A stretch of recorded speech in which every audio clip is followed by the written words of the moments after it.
In this video, I'm going to show you how to drive laser targeted traffic to your Clickbank products to generate $200 to $300 per day as soon as you finish watching this video. All right, guys. So in this video, what we're going to do is simply show you guys how to generate a boatload of cash with driving highly targeted traffic with Facebook ads for your Clickbank offers, right?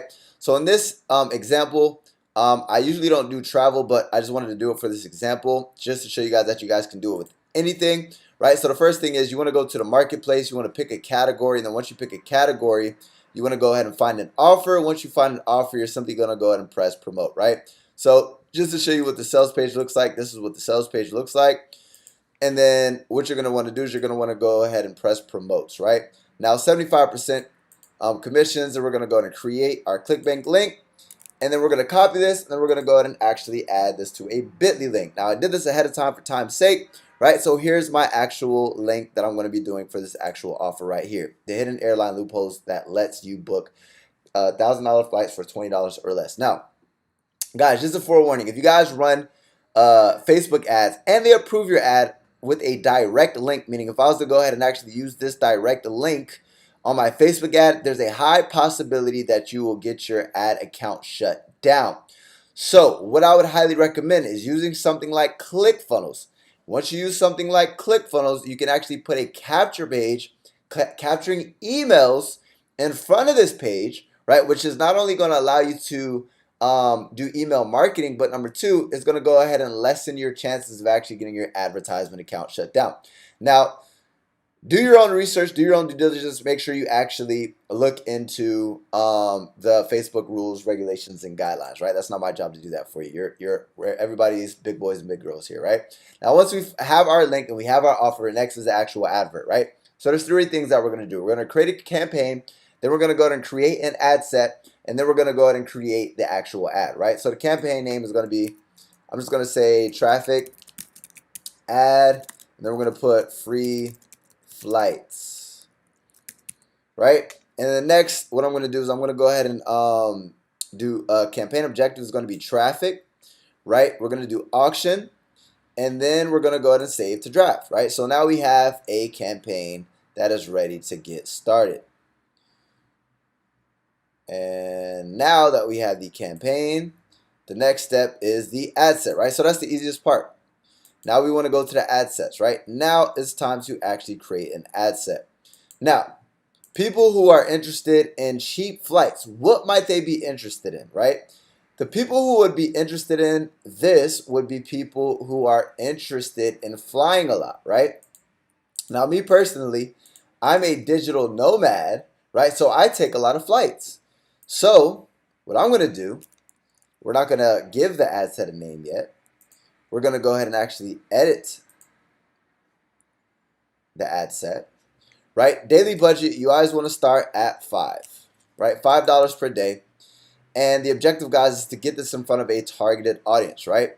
So the ad set name, we'll name that after, but custom audience, right? We're not going to do custom audience. By the way, custom audiences and lookalike audiences are the best type of audiences, right? But for this example, right, what are the type of people who actually have money and who actually start traveling? People start to travel once they're around, I'm going to even say 30 to 65 plus, right? Now, I'm not going to pick men or women because I don't have enough data yet. So what we're going to do is we're going to target people in the U.S. I'm going to target people in the top countries, right? So Australia, New Zealand. Then I'm going to target people in United Kingdom. So these are people who speak English and they have buying power, right? Meaning they speak English and they are the richest countries. So they're more likely to actually buy what I'm selling. Next is detailed targeting, right? So the detailed targeting, I might say digital nomads. I'm a digital nomad. I've taken over 40 flights this year, right? So people who are interested in digital nomad, 4.7 people. And then what I might do is narrow down the audience with something like travel, frequent travelers. So frequent travelers, right? And then narrow down even further, anything with flights. Flight, no. Travelers. We're looking for people who like to travel. Frequent international travelers. Travel, commute, air travel. Okay, we need to find one more thing. Frequent travelers. What are the type of people? Digital nomad, frequent travelers. I'm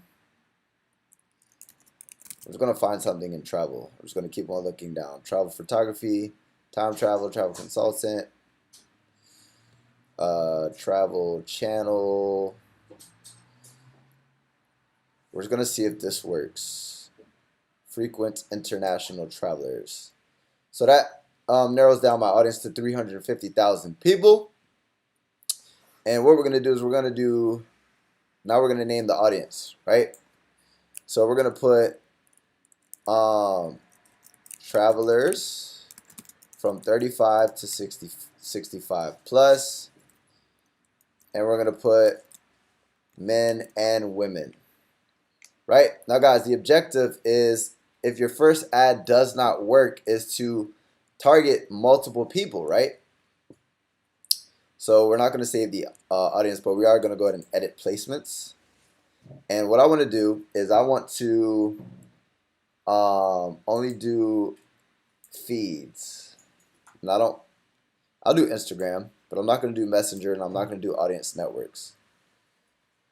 So we're not going to get too technical with like mobile devices and everything of that nature. But what we're going to do is we want to optimize for link clicks, and then the bid strategy.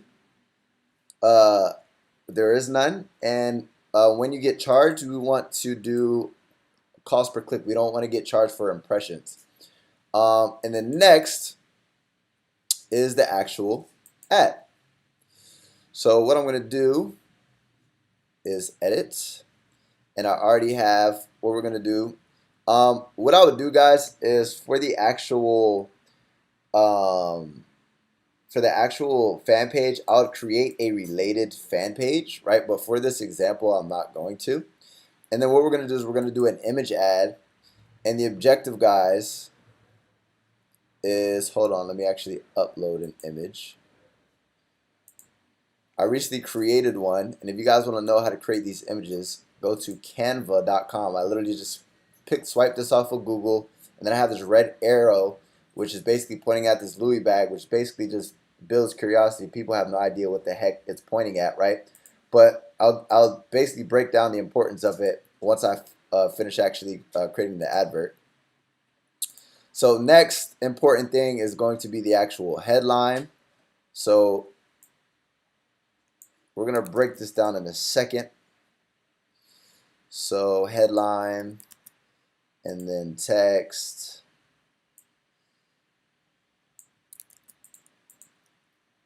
Where's the text at?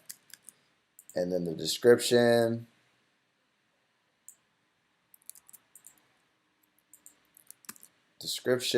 And then URL is going to be this bit.ly link.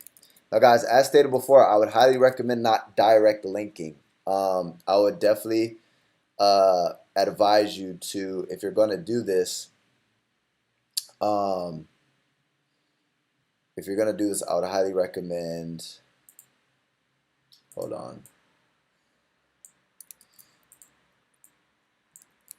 I would highly recommend putting a capture page in front. Now what I like to do is I like to put emojis. Emoji. So this is the ad, guys. I don't know what, okay. So basically, let's just break it down. Breaking news. So first and foremost, what is the first thing that people are going to go ahead and look at when it comes to your advertisement is your actual image, right? So that's why I have the red arrow. That's automatically going to go ahead and catch people's eye. And then, guys, understand that you're going to be this is called interruption marketing. So you're literally gonna be interrupting people, right? You're gonna be interrupting people who are looking at cats videos, graduation pictures, all that extra stuff. They're not looking to be sold anything, right? So you have to figure out a way to actually capture their attention. The first thing that people are going to look at before they actually decide to take action on your ad is the image. That's why I have an image that looks like a regular image. It doesn't look like a stock photo, so it looks like it belongs on Facebook. And then number two is the actual arrow. That's a red is always going to go ahead and capture people's eye, and then it's pointing at nothing, right? I know that, but they don't. They're going to be like, what the heck is this, right? So then the next thing that they're going to go ahead and look at is the headline, right? That's the most important thing right here, which is this is pissing off commercial airlines, right? So if you can go ahead and capture them with your actual image, number one, and then number two, capture them with your actual headline, right? Then you're going to go ahead and get them to actually look at your text, right? So there's steps. So if I look at the image, and it's a bit boring image, I'm going to scroll past, right? If I look at an image and then the headline doesn't build curiosity, or it's a headline that just doesn't make sense, like let's just say get cheap travel, get cheap. If it says get cheap travel, I'm not going to continue to read. I'm going to say, okay, they're trying to sell me something, right? But if I see this and then I look at the actual headline, I'm going to bet this is pissing off commercial airlines. What's pissing off? Guys, negativity sells, unfortunately, right? So the next step that people are going to look at is after they see this, they're going to read this part. Breaking news, right? Controversial. That's another kind of negativity, curiosity building thing, right? Breaking news. Controversial loophole allowing middle class to charter $1,000 to $2,000 flights for as low as $20, right? So now they've captured my attention, right? Then you have a strong call to action. So it's very simple. It's to trigger people's emotions and to get them to take action. Now, guys, believe it or not, the objective of the Facebook ad is to get as high as a click-through rate as possible and to get clicks as low as possible to your actual sales process. The objective is not to do the selling. You can do story ads on Facebook, right? But we're not doing that in this example, right? The objective is to simply drive clicks and targeted traffic as cheap as possible, and then to get them in front of your actual offer. And then if the offer has a very converting sales process, that's going to do all the selling for you, right? So the objective of the Facebook ad is to pattern, disrupt people, meaning to capture their attention, get them to read our headline, then to get them to read our text, and then our strong call to action. Then they're going to go ahead and click to learn more, right? It really doesn't show too much, but it captured my interest. It shows somebody in front of a private jet. Then it says this is pissing people off. I want to know what's pissing people off. And then it says you can, like a large promise, $1,000 to $2,000 flights for as low as $20. I'm like, okay, I got to see this, right? Then they're going to go ahead and click learn more. Then they're going to go ahead and get access to this, right, which is my affiliate offer. Now, as stated before, guys, yes, it's going to go ahead and decrease conversions, but you want to go ahead and put a capture page in front of this so that way you can go ahead and actually like not direct link an affiliate offer to Facebook, because Facebook doesn't like that. And number two is when you capture these leads, you're going to be able to do email marketing with these leads. So it's the 1-2 punch, right? But that's literally how you create a Facebook ad, right? You capture their attention with the image, and then you go ahead and capture their attention with the headline, and then you drive it home with the actual text and have a strong call to action to get that click. And then the next step would simply be publishing, right? And what most people don't tell you is that there's a 95% chance that this ad, if I was to publish this ad, that it would fail, right? People aren't going to tell you that. The name of the game, guys, is testing. You want to test 5 different images. You want to test 5 different ad sets. You want to test five different headlines. You want to test 5 different ad texts, right? It's about testing, and eventually you'll find the winning Facebook ad. And once you find the winning Facebook ad, then you'll get low, high-quality traffic to your affiliate offers, and you'll make a bunch of money. So if you guys like that video, make sure to go ahead and smash that like button. Also go ahead and hit that subscribe button and hit that notifications bell to join the family. And if you guys want to know how to get a lot more in-depth paid advertisement for Clickbank and affiliate marketing products, the second link in the description will give you access to a free training and also if there are still spots left, you guys can actually get access to that course, right? So click the second link in the description, register, get immediate access, and take your business and your life to the next level. And as always, Eric Ellis Jr. checking